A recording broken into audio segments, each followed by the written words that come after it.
পরিবর্তন, অনেক কিছু শিখেছি, অনেক কিছু জেনেছি, যেগুলো এখন কাজে লাগাচ্ছি। ভালো নতুন কোনো কাজ করব, তখন আমি ওই এই জিনিসটা শিখেছি, এটা একটু অ্যাপ্লাই করে দেখি। তো তারপরেও চেষ্টায় আছি আরও ভালো কিছু করার, নিজেকে আরও ভালোভাবে তৈরি করার।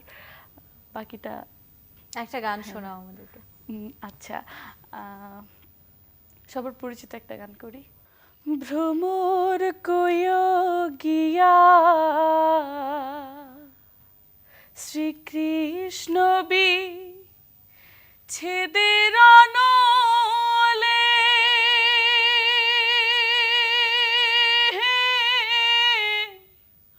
অঙ্গ যাই জ্বলিয়া রে ভ্রমর কয় গিয়া। ভ্রমর কয় গিয়া শ্রীকৃষ্ণ বি ছেদের নলে অঙ্গ যাই জ্বলিয়া রে ভ্রমর কয় গিয়া। ভ্রমর